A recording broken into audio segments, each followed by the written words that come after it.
In comeback news, come back to me. Submitted by Demutta JK Fan. Oh, thank you very much. YouTube star Michelle Phan reveals her battle with depression that made her disappear from the internet for nearly 1 year. I read her comeback story. Oh, for real?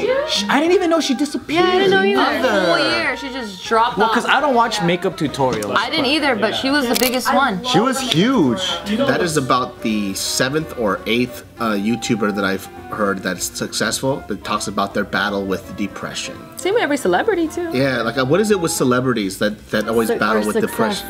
Yeah. You know what it is? I think what we do is, well, because what I realize is we actually go through depression, but we don't know that we're going through depression, and we don't admit that we're going through depression because we don't want to believe and say that we're one of those that. But it's a normal part of life. Everyone, it's just like we have bursts of anger, we have down times. Some people recognize those down times and some people don't.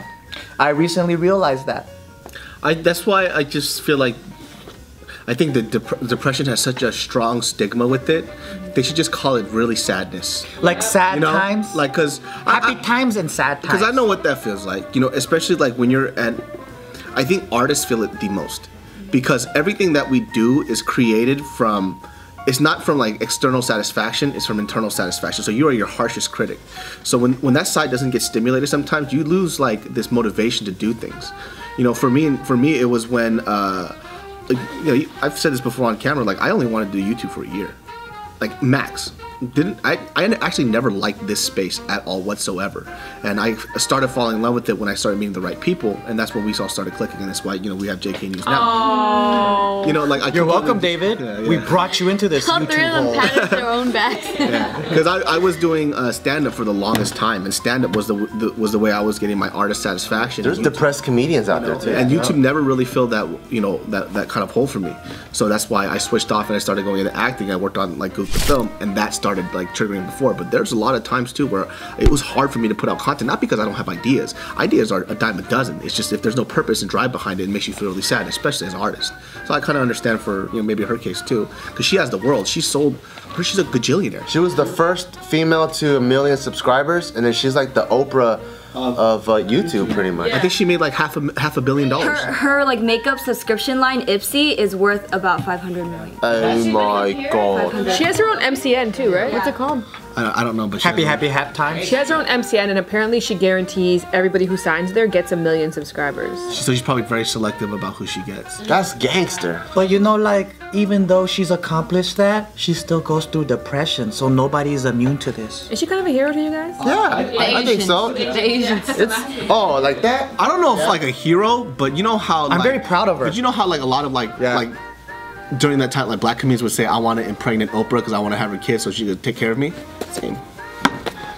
I want to put my seed in her. We met her before, well, at the cusp of when she was like at that point of like she was already successful, but not like this mega million successful. But then she was like, I think she just hit that 1 million mark subscriber, and then we're all like at a cafe, and I was like, dude, she's really down to earth and really nice. She walked in, or you like she came to meet you? No, we were all sitting in a. She was a mutual friend, so we were all just eating and hanging out on a table, and then yeah, I was just like, man, she's really cool. Like, I like her talking voice. It's so soothing. Yeah, she has this vibe about her that's like really chill. She talk about like wiping her ass. It would just sound really nice. Make sure that you fold your toilet paper a couple of times before you wipe so you don't tear through your ass.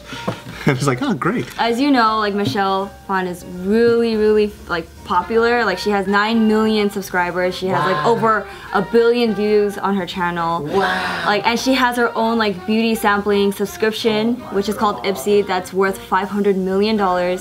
And she also launched her own cosmetics line called M Cosmetics, and it was actually partnered with L'Oreal because L'Oreal approached her and they decided to like create her brand. But apparently, like when she was creating this brand, she spent about like a good 3 years into making this, and she was like pouring like all her heart and soul into this. And when her products did launch, a lot of people were complaining that the prices were too high for the products that they got. But then when I was like looking at it, like in my own opinion, I felt like the price was right because you actually got a lot of products. It just seems a lot because it just is packaged all in one. But either way, like her cosmetics line with L'Oreal fell through, and it kind of put her into a depression because it's like, well, my makeup line failed.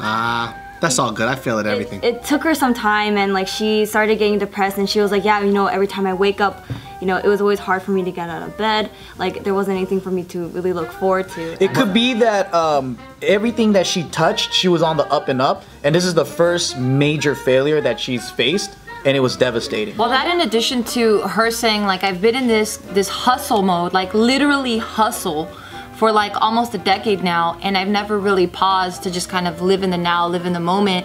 She's like, I've reached all these goals that I've wanted. I've like done pretty well for myself, and she's like, but I've never lived for me. Oh, she said that. Is that her words? That she was just basically, she just hustled too hard, that she's like, you know, she's getting older. She's gonna start reaching her 30s because she's in her late 20s. Fuck you, you're so young. She's almost 30. So yeah, but she's like saying, I'm about to lose my 20s. Like this is when I should be exploring and traveling and having a good time. And she's like, I haven't done any of that because I've been working so hard. I think it was L'Oreal like rejected her when she applied for a job, and like that pushed her to just create her own thing. So it's really interesting like how different like now like her like the events in her life have affected her. I just remember in her earlier stages of YouTube where she was like working with a few like skincare lines, and some of them were like, it went downhill as well, like they failed too, and a lot of people gave her shit for it because she was the face of those products.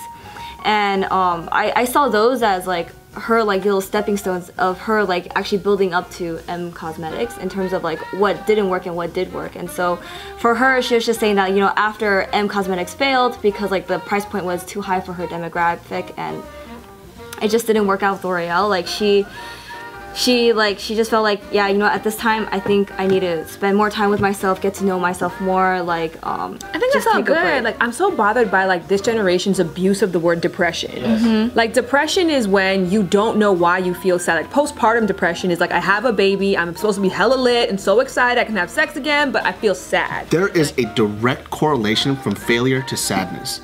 So that's exactly the point that I'm making. I get a lot of shit for this too. Like I'm telling you, like when I met people who are depressed and they just can't fucking figure it out. Yeah. Everything is popping off, you know? Not a single thing went wrong, but every day they want to fucking kill themselves and they don't know why. Yeah. And there's just this weird, you know, that is, you failed at something you were passionate about, and you're damn right you should be fucking sad. So most people are confusing manic depression with just depression or just sadness. Yeah, sadness. You know, like isn't depression like a chemical imbalance in your brain as well? Is sadness. Like it's a point in your life where you invested into things that were monetary and not spiritually filling, and so you realized it and it made you sad. She clearly wrote in there, she's like, it's self-diagnosed depression. Yeah. So I think that's what David is saying is like when people are able to self-diagnose, like I went through a breakup, I'm so sad. I don't know if she wrote that purposely to be like, yo, it's not that extreme, but people do understand what depression means because it's thrown around so much that people are like, oh, okay, she's extremely sad, but because it's self-diagnosed, it's not clinical, so it's not anything crazy. But that's a problem though, because like it's two different things, and I do.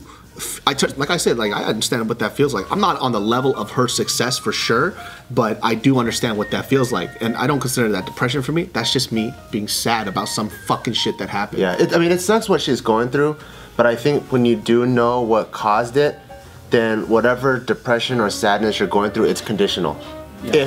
If that line smashed, she would not have disappeared for a year. I think what makes it depression is if she can't rise up out of it, and she stays in a rut for years because of that incident. So I have a quote that I'm gonna read from her, and so she says, I was really hurt when the brand didn't take off. It just sucked. It was 3 years of my life gone, just like that. But I learned a lot from that, and I think it was really important for me to fail. It was through that failure that I started to get more interested in the business aspect of everything. I'm going to learn from all of these mistakes.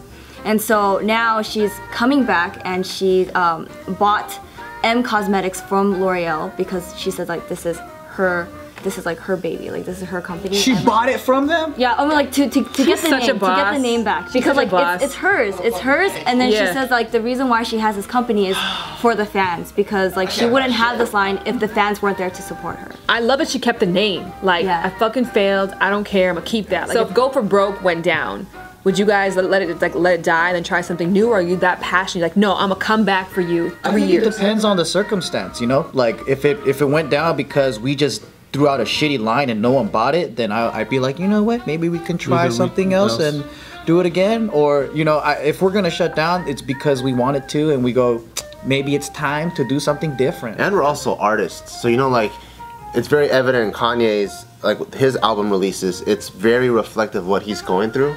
So I think as an artist, depending on what you're going through at that time, what your inspirations are, and what your tastes are, it's gonna change. So if the time that we want to relaunch, and if Go For Broke feels the same thing, it might be still keep the name. But if we feel like we changed completely as people, it might be a different name. You know, I think a lot of people are sad these days, like the millennials and all that, is because there's so much exposure to fucking bullshit that it's like it's hard to like.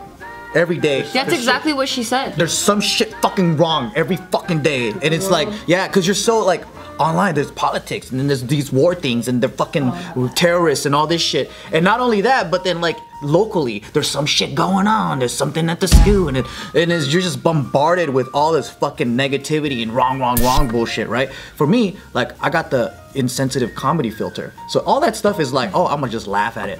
So that's why it's hard for me to kind of see it as like, oh, that shit hurts. But for most people, I think they go, oh my God, I can't fucking do anything about all these things that are happening in the world today. And I think that's what makes them overwhelmed with the, oh, I'm depressed. Well, for her, what she said in addition, well, I don't know if it's in addition to what you just said, but it was similar to that, but more on the side of, because she's being exposed to so much online and so many people share so much and all of their highlights go up online, that she was just like, well, I need to be accomplishing more. I know what that feels like. Yeah. Fucking Saturday night, I'm just watching movies and I'm like, oh, what are they doing? Why are they at the Bahamas? What the fuck am I doing? Yeah. What are they?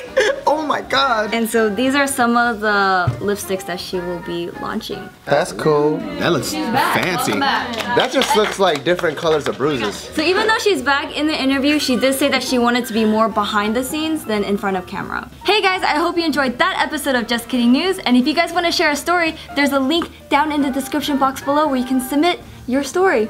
If you guys want to watch more episodes, click right up here.